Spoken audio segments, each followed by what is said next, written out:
오늘 함께 다룰 말씀 제목은 언약을 재확인하시는 하나님 두 번째 시간입니다. 오늘 함께 나눌 성경은 창세기 26장 1절에서 6절, 28장 10절에서 22절 두 본문을 가지고 우리가 함께 나누겠는데요. 우리 말씀을 같이 한번 읽도록 하겠습니다. 우리는 지난 시간에 우리 언약을 재확인하신 하나님 첫 번째 시간에 우리가 하나님께 복을 받는 것이 우리가 잘하는 것으로 받는 것이 아니다 하는 것을 보았습니다. 하나님의 구원의 복은 우리의 자격과 조건에 기초한 것이 아니라는 것이죠. 하나님의 언약에 기초해서 우리가 하나님의 은혜를 받는데, 그 증거가 우리가 하나님의 구원의 복을 우리의 자격과 조건으로 받는 것이 아니라 하나님의 은혜로, 하나님의 참 신실함을 기초로 해서 받는다는 그 근거가 지난주에 이 두 가지를 들었습니다. 하나는 이삭과 리브가의 가정에 자녀를 허락하신 사건인데요. 이삭과 리브가는 가정을 이루었는데 믿음에 리브가가 잉태하지 못하므로 믿음에 아브라함에 이어서 이삭이라고 이어지는 이삭 다음에 또 그 다음 대를 이어갈 수 있는 그런 형편이 아니었습니다. 리브가가 잉태하지 못했기 때문이죠. 그래서 참 그런 대가 이어져갈 수 없는 그런 상황에 있을 때에 이삭이 하나님께 기도를 합니다.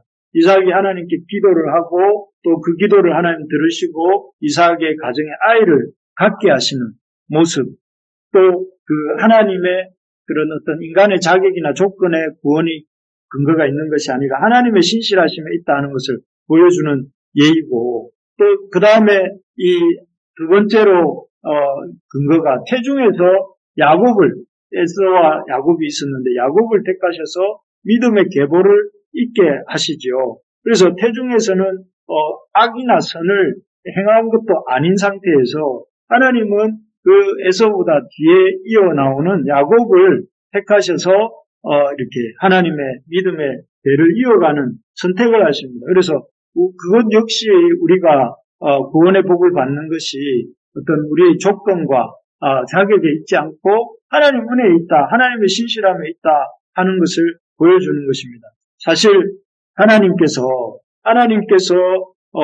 아이를 잉태하지 못하는 리브가 지금 이런 것이 절대 어떤 그 사람의 이 문제가 되지는 않지만, 당시 이삭과 리브가가 살던 시대에는 아이를 잉태하지 못한다는 것은 상당히 문제가 있는, 아주 사람으로서의 역할을 하지 못한다, 그렇게 인식을 하는 시대였습니다. 그런 시대 속에서 잉태하지 못하는 리브가를 쓰시지 않으셔도 되고, 또 이삭이 하나님께 자식을 놓고 구하는 그 기도에 대해서 응답하지 않으셔도 됩니다. 그리고 야곱을 택하지 않으셔도 야곱 아닌 다른 일을 사용하셔도 하나님이 됩니다. 하지만 하나님께서는 우리의 구원이 언약과 구원의 복이 우리 조건과 자격에 있지 않다 하는 것을 보여주시기 위해서 하나님의 은혜와 신실함이 우리의 구원의 언약과 구원의 복을 받는 조건이다 하는 것을 보여주기 위해서 잉태하지 못하는 리브가, 또 기도하는 이삭의 기도를 들으심, 또 태중 아이로서의 연약한 존재인 야곱을 택하신 것이죠. 그리고 그렇게 사용하심으로 그 역사를 이어가십니다. 이를 통해서 하나님이 우리에게 허락하신 반복해서 말씀드리지만 언약과 구원의 복이 우리 조건과 자격에 있지 않고 하나님의 신실하심과 은혜에 있다는 것을 이렇게 보게 하시는 것입니다. 오늘은 그런 언약과 구원의 복이 우리의 조건과 자격이 있지 않음에 이어서 우리 그 언약에 대한 그 하나님의 그 언약의 신실하심이 우리의 환경이나 개인적인 어려움을 초월해서 계속 인도해 가시는, 우리의 구원의 길로 인도해 가시는 그 하나님의 신실하심에 대해서 살펴보려고 합니다. 사실 자격 없는 우리들에게 하나님이 신실하신 언약을 맺으셨다 해서 그러면 이제 우리가 모든 그 삶의 어려움이 하나도 없어지는 것인가? 이렇게 생각할 수 있습니다. 하나님이 우리를 택하셨고 우리가 하나님 언약 안에 있고 하나님이 신실하시니까 우리는 아무 어려움이 없이 이렇게 살 수 있지 않나 이렇게 생각할 수 있습니다. 그런데 하나님의 신실한 언약 가운데 있고 구원을 받았다 하더라도 우리에게는 참 어려움, 여러 가지 상황의 어려움, 또 우리의 인격적 부족함 때문에 오는 그런 어려움들이 있습니다. 그래서 오늘 이렇게 우리가 예상하지 못하는 상황의 어려움이나 또는 우리의 인격적 부족함으로 인해서 겪게 되는 그런 어려움에도 불구하고 하나님은 우리를 어떻게 이렇게 인도해 가시는지, 구원의 길로 또 믿음의 길 안에서 우리를 살게 하시는지 그런 하나님에 대해서 우리가 살펴보려고 합니다. 구체적으로 하나님이 오늘 본문에서 큰 두 가지 사건을 통해서 우리의 상황이나 우리의 인격의 부족함에도 불구하고 우리를 그 신실함으로 인도해 가신다는 것을 보여주는데요. 첫 번째는 이삭에게 닥친 기근의 문제입니다. 여기 창세기 26장에 나옵니다. 26장 1절을 제가 한번 읽어드리면 아브라함 때에 첫 흉년이 들었더니 그 땅에 또 흉년이 들매 이삭이 그랄로 가서 블레셋 왕 아비멜렉에 이르렀더니 원래 창세기 20장에 보면 아브라함 때에 흉년이 들었습니다. 흉년이 들었는데 그때로부터 또 이삭의 시대에 또 흉년이 들어서 이삭이 그랄에 가서 머물렀다 하는 이런 내용입니다. 원래 이 가나안 땅 자체가 우리가 보고 있는 이 가나안 땅은 연평균 강수량이 약 300에서 많은 지역이 400mm 정도 된다고 해요. 그런데 우리나라의 1년 평균 강수량이 얼마인가 보니까 1306mm 정도 된다고 합니다.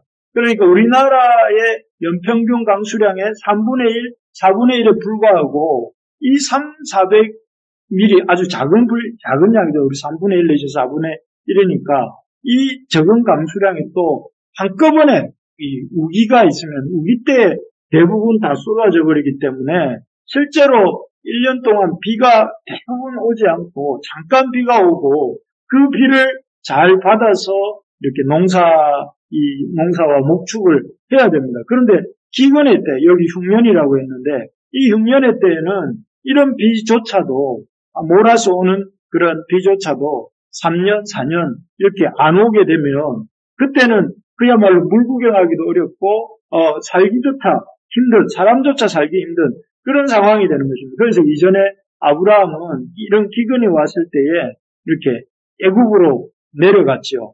그리고 이삭 역시 그런 아버지를 본 기억 때문에 그런지 몰라도 이 기근이 왔을 때에 가족들을 데리고 여기 지도에 보시면 그 위에 부분에 가사 블레셋에 있는 그쪽에서부터 시작해서 저 밑에 이 알렉산드리아라고 초록색으로 되어 있는 이 땅은 아주 초록색이 되어 있는 것은 거기에는 비도 많이 오고 또 강수량도 풍성해서 나일강 삼각지입니다.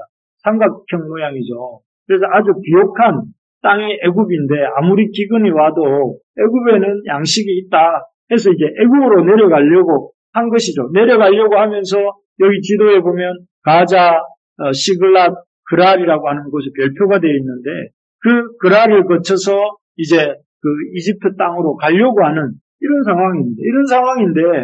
이런 상황에서 하나님이 이 그랄을 경유할 무렵에 이삭에게 나타나셔서 이삭에게 참 그 말씀하시는 내용이 26장의 본문입니다.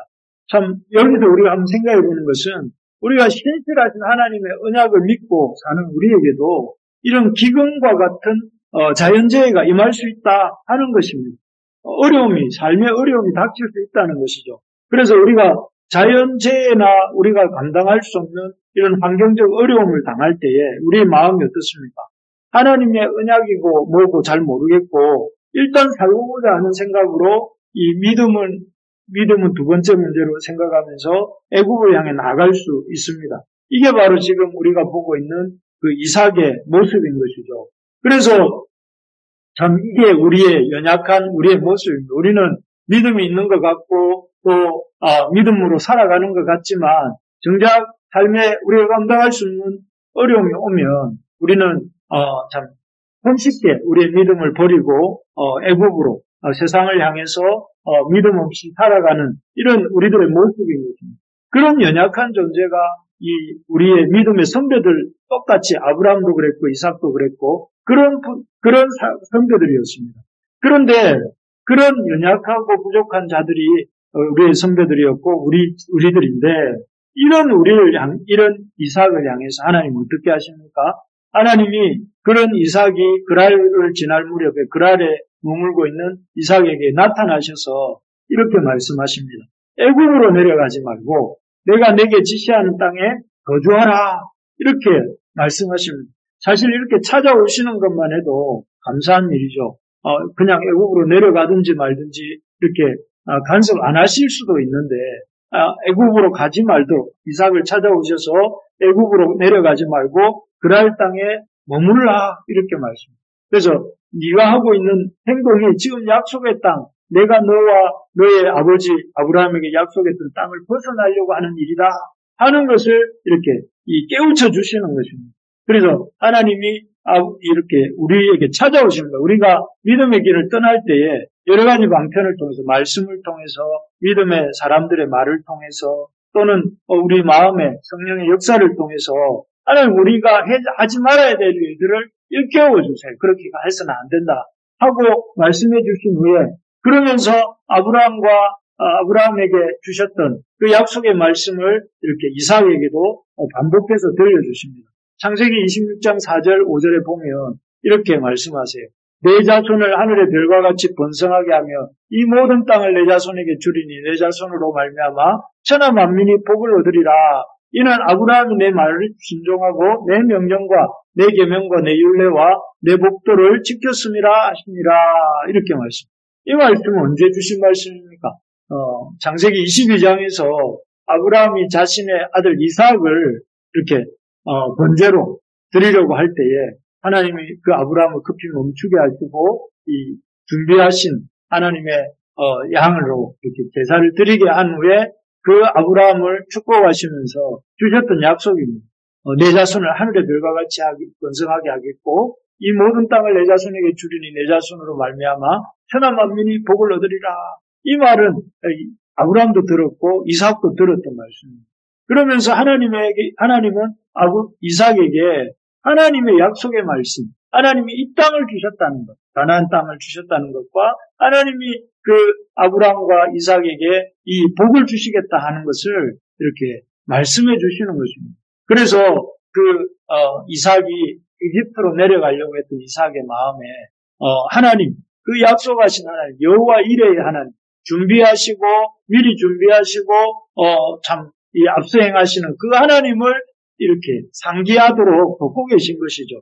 실제로 이 말씀을 붙들고 이삭이 그랄 땅에 거합니다. 거할 때에 우리가 오늘 읽지 않았지만 이 26장 12절 13절에 가보면 그 해에 어떤 일이 일어났느냐면 이삭이 그 땅에서 농사하여 그 해에 그 에집트로 내려가려고 했던 그 해, 그리고 그러다가 그랄 땅에 머물렀던 그 해에 100배나 얻게 하시고 여호와께서 복을 주심으로 그 사람이 창대하고 왕성해 마침내 거부가 되었다. 이집트로 내려가려고 했던 그의 발걸음을 그랄에서 멈추게 하시고 그 그랄 땅에서 농사 지었을 때에 목축을 전문으로 하던 이삭이 농사를 지으면 얼마나 잘 지었겠습니까? 아마 그냥 초보 농사꾼에 불과한 그였을 텐데 그가 농사를 했을 때에 하나님이 100배나 얻었고 그 여호와께서 복을 주신 결과죠. 그래서 그 하나님 말씀에 순종하는 것이 얼마나 큰 복을 받게 하시는 것인지를 확실하게 보게 해주신 것이죠. 이를 통해서 하나님은 참 이삭이라는 사람이 기근을 당했을 때에 믿음 없이 또 애굽으로 조금만 힘들면 애굽으로 내려가려고 하고 또 조금만 힘들면 약속도 버리려고 하는 그런 이삭이라 할지라도 그래서 하나님의 약속은 까맣게 잊어버리고 하나님을 찾지도 않습니다. 원래 기근이 왔을 때 애굽으로 내려갈까요 말까요 하나님께 묻지도 않죠. 묻지도 않고 찾지도 않고 자기 방식대로 마음대로 요나처럼 니느웨로 가기 싫어서 다시스로 가는 요나처럼 자기 마음대로 행하려고 하는 그 이삭이었지만 그 이삭이 그냥 내버려 두실 수도 있지만 그렇게 하지 않으시고 아까 본 것처럼 이삭을 찾아오시고 또 이삭에게 약속의 말씀을 떠올리게 하시고 또 이삭을 축복하셔서 백배나 수확을 얻게 하심으로 이삭이 그 믿음의 땅을 버리지 않고 지키도록 이렇게 하신 것입니다. 그렇습니다. 참 이것이 바로 하나님의 신실하심, 하나님의 그 은혜로우심이 바로 이삭을 믿음의 조상 이삭이 될 수 있도록 하게 하신 것이죠. 정말 그렇습니다. 하나님을 믿고 믿음으로 산다고 우리는 생각합니다. 그런데 우리가 하나님을 믿고 믿음으로 살며도 불구하고 참 우리의 삶의 상황들은 이삭이 기근을 만난 것처럼 우리 하나님이 정말 나와 함께 하시는 것이 맞나 이런 생각이 들 때가 많습니다. 하나님 약속이 우리에게 있는데 왜 이런 어려운 상황들이 이렇게 자꾸 오는가? 그래서 하나님이 참 나와 함께 하시고 하나님의 약속이 나와 함께 있는가? 이런 어려움에 그런 힘든 생각들이 들 때가 있습니다. 그런 생각이 있을 때 하나님은 우리에게 어려움이 한 번씩 있고 기근과 같은 상황이 있고 또 그런 힘든 상황이 있을 때라도 하나님 우리를 버리지 않으시고 우리와 함께 하시고 우리를 도우신다는 사실을 우리가 붙들 수 있기를 소망합니다. 지금 혹시 우리 이 말씀 듣는 우리 부르심의 가족들 중에 어떤 기근의 문제가 있습니까? 아무리 애써도 조금 더 나아지지 않는 경제 문제. 좀 이게 풀리면 참 좋겠는데, 이 사업이 좀 잘 되면 좋겠는데, 이 물질 문제가 좀 잘 되면 좋겠는데 하는 그런 경제 문제, 물질 문제가 있습니까? 아니면 정말 회복하기 힘들 것 같은 건강의 문제가 있습니다. 이 병이 좀 나를 떠나가면 좋겠는데, 이 병이 좀 우리 가족을 떠나가면 좋겠는데 하는 그런 건강의 문제가 있습니다. 아니면 직장 문제나 진로 문제가 있습니까? 아무리 이렇게 좀 취업을 하고 싶어도 잘 안 되는 그런 문제가 있습니다. 그런 문제들 때문에 참 이렇게 답답하고 어떻게 감당할 수 없어서 이 이삭이 애굽으로 내려가려고 했던 것처럼 세상으로 나가려고 했던 것처럼 나가고 싶은 믿음을 떠나서 세상으로 가고 싶어하는 그런 마음이 있습니까? 그럴 때 기억하시기 바랍니다. 하나님이 그 기근의 때에 이삭을 찾아가셨고 만나주시고 또 그에게 약속을 주시고 그와 함께 하셔서 마침내 그를 100배의 수확을 얻는 거부가 되게 하셨다는 사실을 기억하면서 우리가 우리의 경제 문제 또 건강 문제, 물질 문제를 인하여서 낙심하지 말고 그 하나님을 믿는 믿음을 이렇게 놓지 말고 믿음 안에서 이렇게 끝까지 그 믿음을 붙드는 저와 우리 부르심의 가족들 다 되시기를 주님의 이름으로 소망합니다. 이렇게 이제 하나님께서 이삭의 기근 문제가 우리의 상황과 환경에도 불구하고 하나님 우리를 도우신다는 걸 보여주었다면 그러면서 우리를 도우시고 우리와 함께 하신다는 것을 두 번째로 보여주십니다. 둘째는 우리와 함께 하시는 우리의 하나님이시다. 첫 번째는 아까 우리가 본 것처럼 하나님이 기근의 문제도 해결하시는 분이 우리 하나님이다 였다면 두 번째는 하나님 우리와 함께 하시는 나의 하나님, 우리의 하나님이시다 하는 것이죠. 이것은 우리가 아까 읽었던 창세기 28장 10절에서 22절 내용에 잘 나오는데요. 28장의 배경은 야곱이 형 에서를 속여서 팥죽 한 그릇을 가지고 형 에서로부터 장자의 명분을 취하지 않습니까? 이로 인해서 형 에서가 이렇게 그 배고픔이 지나가고 난 뒤에 야곱에 대해서 살이를 느낍니다. 야곱이 자신의 명분을, 장자의 명분을 훔쳐가고 아버지의 축복도 대신 자기가 받아야 될 축복도 가로챘다 하는 생각을 하게 되어서 에서가 야곱을 죽이려고 하죠. 그래서 야곱은 두려움 때문에 하란을 향해 갑니다. 부엘세바에서 하란으로 여기 28장 10절에 보면 거의 800km 정도 되는 거리거든요. 이 거리를 이렇게 급하게 에서를 피해서 가게 되는데 가다가 이 루스라고 하는 베델의 옛날 지명인데요. 루스라는 곳에서 이렇게 돌베개를 하고 잠이 들게 됩니다. 근데 그 잠 속에서 자면서 꿈을 꾸게 되는데 어떤 꿈이냐면 그 꼭대기가 하늘에 닿은 사닥다리 꿈을 꿉니다. 이 사다리 위에는 이 사닥다리는 하늘에 닿았고 이 사닥다리 위에는 하나님의 사자들이 오르락 내리락 하고 있었고 그 사다리 꼭대기에서는 하나님이 말씀하시는 이렇게 말씀하시는 하나님의 음성이 들리고 있었습니다. 그래서 뭐라고 말씀하시는가 하면 13절에 보니까 여호와께서 그 위에 서서 이르시되 나는 여호와니 너희 조부 아브라함의 하나님이요 이삭의 하나님이라 내가 누워있는 땅을 내가 너와 내 자손에게 주리니 하시면서 그 28장 15절에는 이렇게 말씀합니다. 내가 너와 함께 있어 내가 어디로 가든지 너를 지키며 너를 이끌어 이 땅으로 돌아오게 할지라도 내가 내게 허락한 것을 다 이루기까지 너를 떠나지 아니하리라. 요약하자면 하나님이 도망치고 있는 야곱에게 내가 너의 야곱의 하나님, 아브라함의 하나님, 이삭의 하나님이었던 것처럼 너의 하나님이 되겠다 하시고 그리고 내가 어디로 가든지 너와 함께 있어서 너를 지키고 너를 이 땅으로 다시 돌아오게 하겠다 하는 그런 약속의 말씀을 주고 계시는 이런 장면입니다. 참 놀라운 말씀이죠. 왜냐하면은 형 에서를 속였고 그 형 에서의 어떤 위협 앞에 두려워서 도망가는 모습은 그렇게 아름답거나 장한 모습이 아니지 않습니까? 오히려 그 야곱이 형 에서를 속여서 장자의 명분을 취하고 도망가고 있는 모습은 오히려 부끄럽고 잘못된 하나님의 사람으로서는 부끄럽고 잘못된 모습이라 할 수 있습니다. 그래서 인간적인 생각으로 볼 때는 이런 야곱에게는 하나님이 나타나셔서 그 거짓말에 대해서 또 그런 다른 사람을 속인 것에 대해서 벌을 주셔야 마땅하지 않을까 이런 인간적인 생각도 듭니다. 그리고 하나님이 그런 야곱에게 현현하시는 것은 상상조차 할 수 없는 그런 오히려 벌을 주시고 나타나지 않으셔야 될 것 같은데 그런데 하나님께서는 방금 본 것처럼 야곱에게 나타나셔서 그에게 사닥다리를 하늘에 닿은 사닥다리를 보여주시고 그 위로 하나님의 사자들을 오르락 내리락 하는 모습을 보여주시면서 아브라함과 이삭에게 주셨던 그 약속의 말씀 나는 여호와니라 조부 아브라함의 하나님이요 이삭의 하나님이라고 하셨던 그 말씀을 또 한 번 반복해 주시면서 그렇게 이 야곱을 힘주시는 이런 모습을 보게 됩니다. 이를 통해서 우리가 깨닫게 되는 것이 무엇입니까?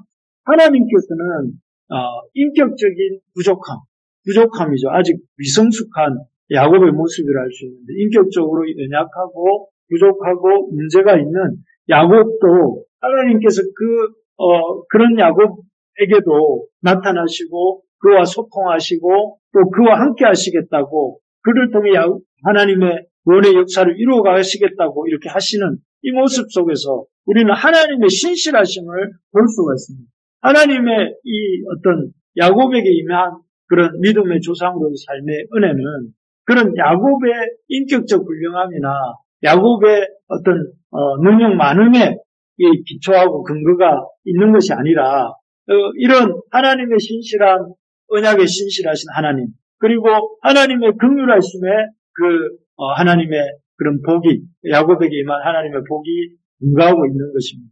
그래서 하나님은 이 야곱을 찾아가시고 만나주시고 그를 축복하시는 장면을 통해서 우리가 야곱처럼 참으로 문제가 많고 또 연약함에도 불구하고 우리를 신실하게 사랑하시는 우리를 신실하게 변함없이 기뻐하시는 그 하나님이심을 이렇게 보여주고 계시는 것입니다.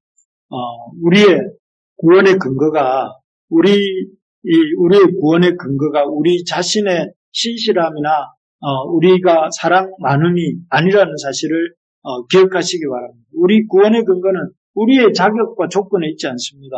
우리의 신실함이나 우리의 사랑함이 있지 않습니다. 우리의 구원의 근거, 우리가 복을 받는 근거는 거듭 말씀드리지만 하나님의 신실하심과 사랑하심에 있음을 우리가 힘있게 붙들 수 있어야 되겠습니다.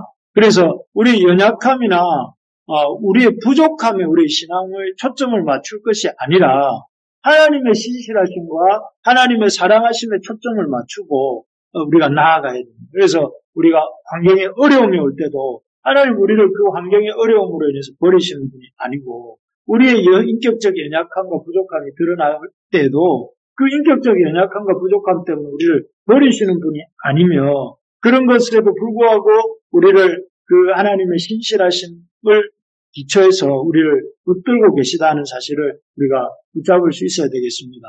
지금 여러분 우리가 어떤 자신의 부족함이나 연약함 때문에 힘들어하고 있습니까? 나는 왜 이렇게 인내심이 없을까? 나는 왜 이렇게 참 하나님 말씀에 대한 사모함이 없을까?